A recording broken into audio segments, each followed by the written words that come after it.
Hey, it's Tony here. I'm doing a follow-up video to a video I recorded earlier that was covering processing a Saturn video using the Lucid software and then the Kepler software. So Lucid does the video file stacking and aligning, and then Kepler does the image processing. And what I omitted was on the derotation step. There was a screen that wasn't present in that recording. So rather than re-record the whole 25 minutes, I'm just going to do this addendum recording and then make reference to the various links in that. What I've got open now is the Kepler user interface. As a reminder, Kepler is an open source solution for processing your image files, primarily planetary image files. And it's free, it's open source, it runs on Mac OS, Linux, and Windows all natively, and I'll include the download links in the description. What I've got open then is I've got my Saturn image opened, and I've already done the wavelet processing, I've already done a slight denoise and an RGB correction. I'm now going to switch right over to this derotate tab here. So the nice thing with Kepler is instead of having to jump out of Kepler and maybe go into a program such as WinGPOS, which by the way is an awesome program, definitely encourage you to take a look at that. You can stay within Kepler to do the processing. I've got all the ephemeral data is incorporated into Kepler. It's downloaded. The other thing you can do is, as we run through this process, is you can add your image files here. So you click on add and your processed image files here ready to be derotated. So I've already added those files. The next thing I'm going to do in this derotate tab is I'm going to select the planet. So in this case, it will be Saturn. And in terms of the LD or the limb darkening correction, I'm just going to leave it at default for now. What this can do, if you find on the edges of your planet, maybe there's some artifacts right on the edge, by reducing this number maybe down to like 0.9 or 0.8, you can kind of de-emphasize maybe some of those abrupt edges and artifacts that might occur.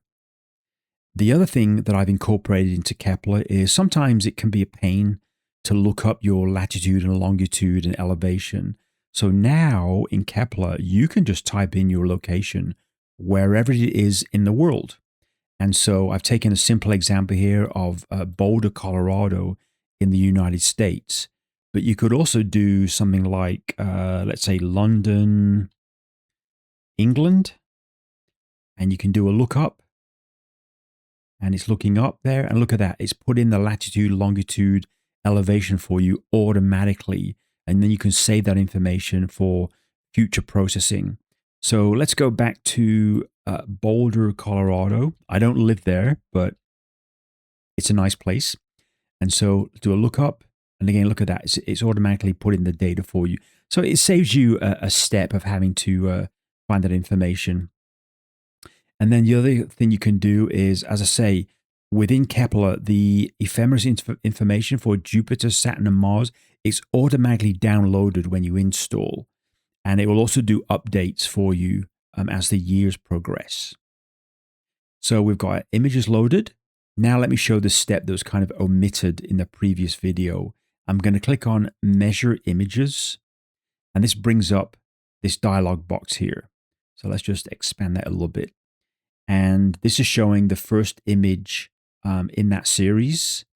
And let's see here. So you can see here that the fitting of the frame is a little bit off. I'm going to press the plus button on my Windows keyboard to zoom in. And then I'm going to press the square brackets on my Windows keyboard to rotate a little bit. So I'm just going to try and align this a little bit better. Maybe expand it a little bit by using the page up button. So just align it just a little bit better. And then just accept it like that. And then I can go on to the next frame, do the same thing. This one looks like it's a little bit better aligned. And so I think we're in slightly better shape. Maybe the first frame needs to be a bit of work as well. So let's kind of rotate that. And then let's expand that just a tiny bit. I'm going to use the arrow button on my Windows keyboard, arrow down, and I think I'm just going to accept that. And then we will click on basically run the derotation. We will click on that. And then once that's finished, we can then just take a look at the impact of running that derotation. So let's click on that.